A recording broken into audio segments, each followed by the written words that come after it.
Hello, my name is Scott Carey, and I will be conducting an interview with myself. Um, I'll start off with the question: how did the interview questions influence the information gathered during classes, which is what this question is referring to?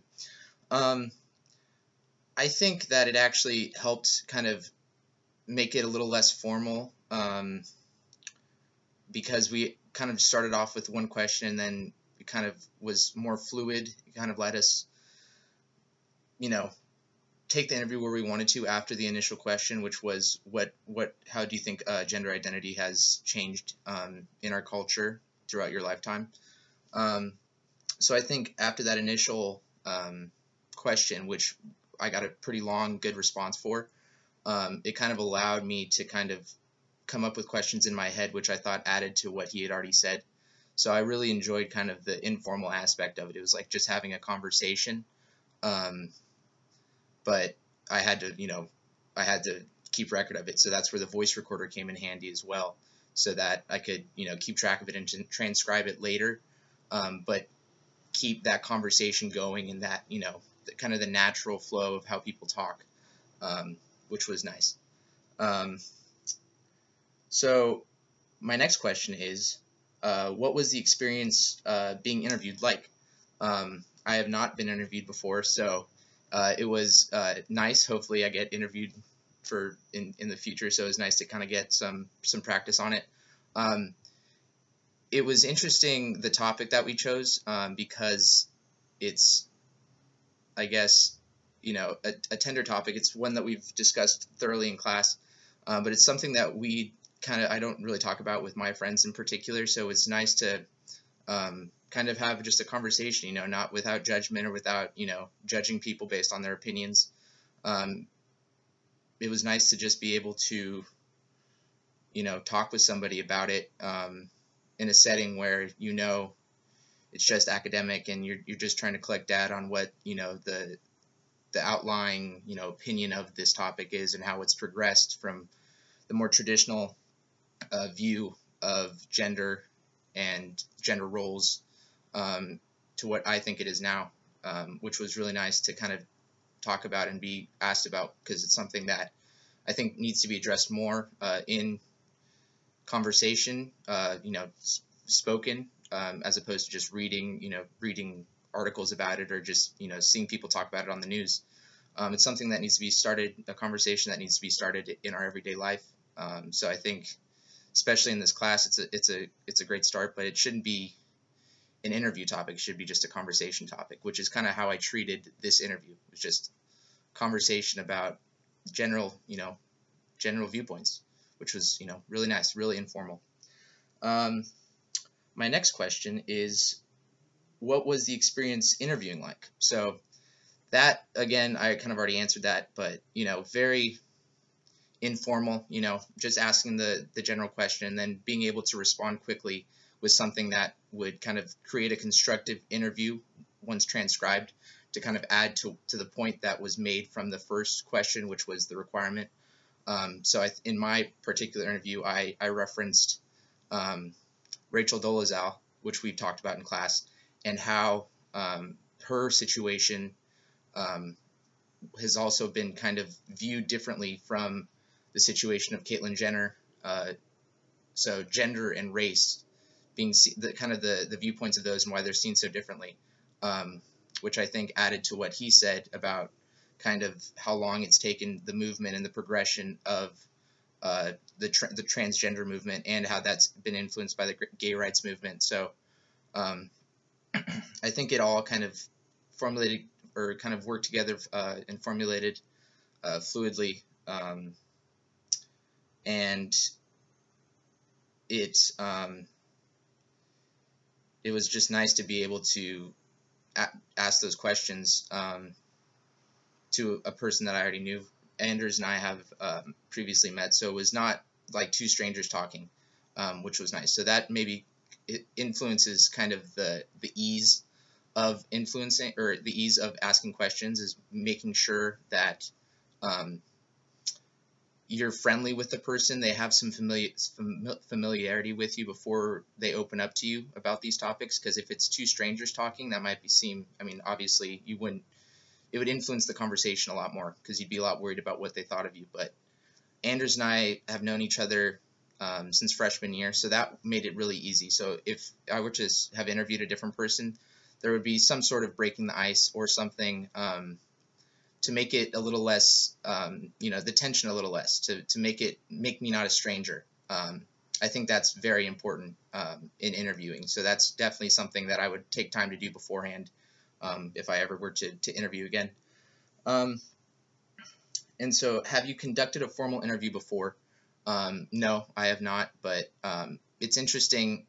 I'm a landscape architecture major, so it's interesting it would be interesting to take an anthropologic perspective in some of my work and what I do for my major, where I would interview and kind of get the quantitative data, that perspective of a generalized view, which is what we did for this interview. I think is something that is very prevalent in landscape architecture and designs and public projects that I would do.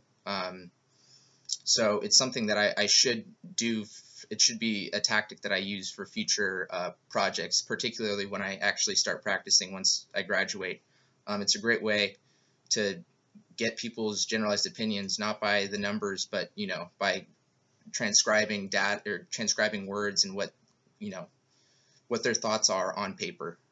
So it's something that definitely I could use in the future, and it was nice to kind of get a test run for this assignment. And then, did the equipment affect the content of the interview? If so, how? If not, why not? I think it made it less formal. I mean, instead of me having to just like jot down, bullet points or however else you would conduct an interview, it was nice to just, again, have a conversation and then have the whole thing recorded. So I didn't have to, the whole thing was there. All of his words were there. Every point was formulated to how he said it, which was nice because it would not be with any other media, whether it's, writing on the computer or handwriting down. You're not going to be able to do those things as fast as you speak. So it's nice to be able to have everything kind of there for you to, play back or whatever, the equipment that we use to play back and pause and slow down the conversation. Forgot what it was called. I apologize, but it was very useful. I mean, I was using that thing like crazy, just pausing every couple words. So the voice recorder and foot pedals were definitely, obviously the way to go about it. It makes it the easiest to transcribe anything to the best of your ability without messing up the conversation at all, without maybe saying something that was misinterpreted by yourself from what he said. It literally is his whole conversation, so it's hard to kind of misinterpret anything or add your own personal biases, I guess, as an interviewer, which is nice. So about transcribing and coding all the data that I collected during my interview. How did transcribing affect the analysis? Like I said, well, it made it very exact and clear. I mean, it was I wrote the whole conversation we had, the 10+ minute conversation we had, whereas any other formula for conducting an interview probably wouldn't be as exact. I mean, transcribing it was kind of tedious, I must say, but writing down every single word he said. I realized looking back that some people added the kind of ums and little subtle things that you don't notice that you do when you're talking. So I'm saying I have a conversation, I'm formulating my thoughts, so I keep saying like or having little pauses between what I say, and you don't really realize it. So I think some people kind of went too far maybe with that. I didn't necessarily write down everything that he said, like or his little pauses in between his speech, just because I mean it wasn't really necessary to what the information I was trying to gather, and it kind of made the person kind of seem, I don't know, less intelligent, I guess. So I was kind of I guess, taking everything that he said, his spoken or his intent, with his words more so than his actual speech. So I don't know which was the correct way to go about doing that, but it definitely made the transcribing process a little bit more clear, but it made me take more time with it as well, because you had to pause and play throughout all those, influences in speech. What's that mean? And so next question, what codes did you use and why? Well, we had the formulated codes that we used in class, or that we made in class, so that was easy to kind of formulate patterns in the 4 interviews that I read. Obviously, regionalism played a key role, and then religion and school and family values, as well as a few codes that I added for kind of things I noticed in interviews was kind of language, how gender identity is worded in modern society, because kind of the traditional view, the binary, is male or female. So it's hard for people with that mindset to understand and address a person, say, that's transgender, because they don't know the grammar, they don't know the linguistics on what to address them, because they have been taught how to speak to a he or a she, not another gender, not one of the 5 genders that we discussed in class. So that's a big something I noticed that people have experienced, is just, whether they have a friend that's transgender, or just speaking about it to their parents or the older generation, the generation change, they just don't really understand how to speak, or how to even address that.